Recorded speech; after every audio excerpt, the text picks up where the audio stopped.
गुरु प्यारी साध संगत जी, स्वागत है आपका अपने चैनल गुरु नानक साखी पर। आशा करते हैं दोस्तों आप सभी अच्छे और स्वस्थ होंगे। आज की कहानी बहुत ही महत्वपूर्ण होने वाली है कि कैसे नवरात्रि का ये समय सबको एक साथ जोड़ता है। तो चलिए ज्यादा समय न गवाए, आज की यह कहानी शुरू करते हैं। दोस्तों, अमृतसर शहर उत्सव के उत्साह से भरा हुआ था, क्योंकि शरद ऋतु के सुनहरे रंग सड़कों पर छाए हुए थे। हवा में गेंदे के फूलों की मीठी खुशबू फैली हुई थी और मंदिर की घंटियों की दूर से आती आवाज पास की मस्जिद से शाम की अजान के साथ मिल रही थी। एक शांत इलाके में दो घर एक दूसरे के बगल में खड़े थे। एक टिमटिमाते दियों और रंगीन रंगोली से सजा हुआ था, दूसरे पर निशान साहिब हवा में धीरे धीरे लहरा रहा था। शर्मा परिवार के अंदर उत्साह बिजली की तरह गूंज रहा था। माँ दुर्गा की एक भक्त श्रीमती शर्मा ने देवी की मूर्ति को एक चमकदार लाल साड़ी पहनाते हुए भक्ति गीत गुनगुनाए। उनकी बेटी प्रिया अपनी चनिया चोली में घूमती हुई एक संक्रामक ऊर्जा के साथ अपने गरबा के चरणों का अभ्यास कर रही थी। उनके भाई राहुल ने अपने पिता को परी रोशनी को सजाने में मदद की, जिससे उनके आंगन में एक गर्म चमक आ गई। अगले घर में खन्ना परिवार अपनी शाम की प्रार्थना कर रहा था। सबसे छोटी सिमरन शर्मा के घर की सजावट देखकर मंत्रमुग्ध हो गई और खिड़की से बाहर झांकने लगी। उसे हमेशा नवरात्रि के बारे में जानने की उत्सुकता रहती थी, संगीत, नृत्य, देवताओं और राक्षसों की कहानियां। लेकिन उसने कभी यह पूछने की हिम्मत नहीं की कि क्या वह भी शामिल हो सकती है। उसके भाई जसप्रीत ने उसकी उदास निगाहों को देखा। तुम वहां क्यों नहीं चली जाती? उसने पूछा। वे क्या सोचेंगे, हम तो नवरात्रि भी नहीं मनाते, सिमरन ने बड़बड़ाते हुए कहा। जसप्रीत ने कंधे उचका दिए। भाई जी, गुरु नानक देव जी ने हमें सभी धर्मों का सम्मान करना सिखाया है, सीखने में कोई बुराई नहीं है। तभी श्रीमती शर्मा ने ऊपर देखा और देखा कि सिमरन देख रही है। एक गर्मजोशी भरी मुस्कान के साथ उसने हाथ हिलाया। सिमरन बेटी, आ जाओ, हम अभी सजावट शुरू कर रहे हैं। सिमरन का दिल तेजी से धड़क रहा था। उसने अपनी माँ की ओर देखा, जिन्होंने उत्साहपूर्वक सिर हिलाया। एक गहरी सांस लेते हुए वो बाहर निकल गई। शर्मा के घर में रंगों की भरमार थी, फूलों की माला, जगमगाते आभूषण और धूप बत्ती की दिव्य खुशबू। प्रिया ने सिमरन का हाथ पकड़ लिया। तुम्हें चनिया चोली पहननी चाहिए, तुम कमाल की दिखेंगी। सिमरन के विरोध करने से पहले ही उसे एक चमकीले नीले और चांदी के कपड़े पहना दिए गए। उसके बालों में गजरा फूलों की लड़ियां लगा हुआ था। वो आईने में खुद को देखती रही, मुश्किल से पीछे देख रही लड़की को पहचान पाए। अब डांस। प्रिया ने उसे आंगन में खींच लिया, जहां एक छोटा ढोलक ड्रम रखा हुआ था।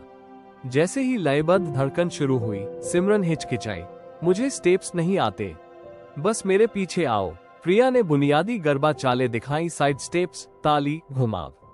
पहले तो सिमरन लड़खड़ा गई, लेकिन जल्द ही संगीत ने उसे अपने वश में कर लिया। वो घूमते हुए हंसी, उसकी चिंताएं दूर हो गईं।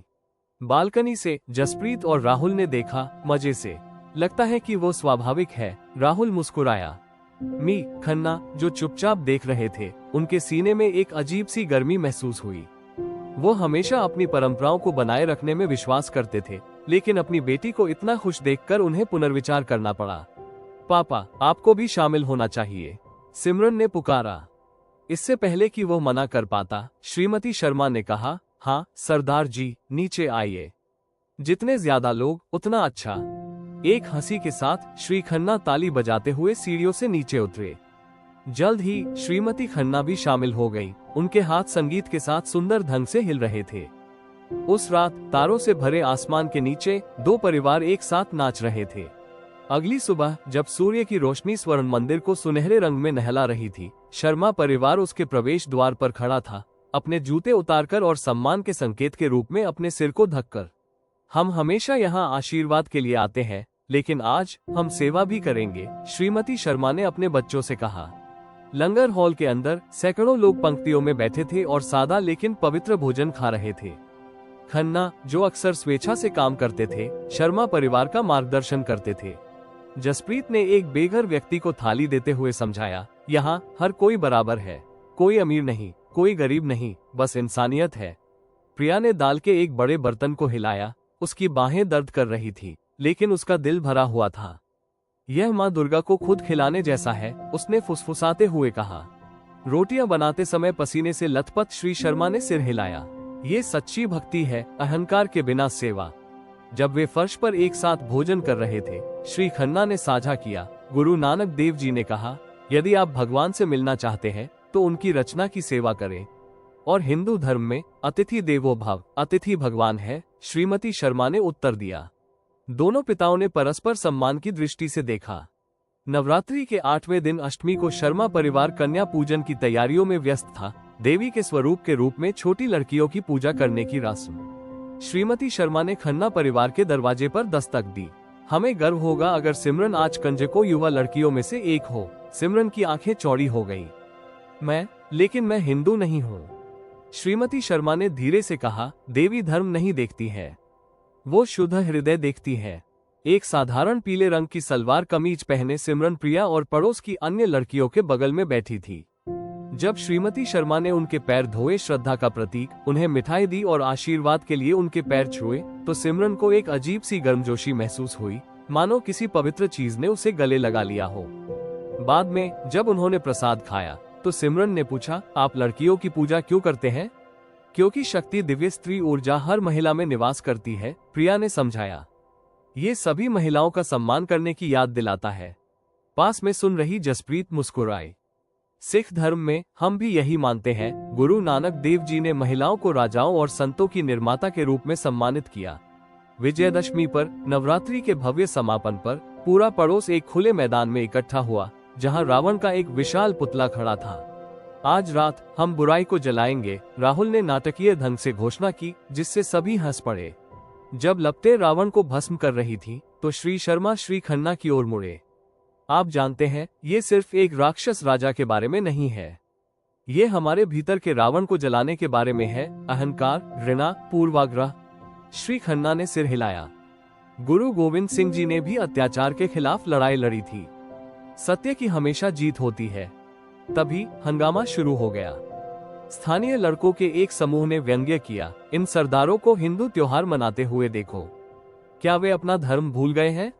शांति छा गई, लेकिन तनाव बढ़ने से पहले जसप्रीत शांति से आगे बढ़ा। भाई, सिख धर्म हमें सिखाता है, सर्बत दा भला, सभी का कल्याण। अगर साथ में नाचने से खुशी मिलती है तो इसमें बुराई कहाँ है? प्रिया ने कहा, और क्या भगवान कृष्ण ने नहीं कहा था, सभी रास्ते मेरी ओर जाते हैं? लड़के हिचकिचाए, फिर चुपचाप चले गए। सालों बाद शर्मा और खन्ना परिवार अभी भी साथ में नवरात्रि मनाते हैं। अब उनके बच्चे उत्सव का नेतृत्व करते हैं। सिमरन गरबा नर्तकियों को पंजाबी भांगड़ा सिखाती है और प्रिया अंतर्धार्मिक लंगर का आयोजन करती है। उनकी कहानी फैल गई, जिससे दूसरों को प्रेरणा मिली।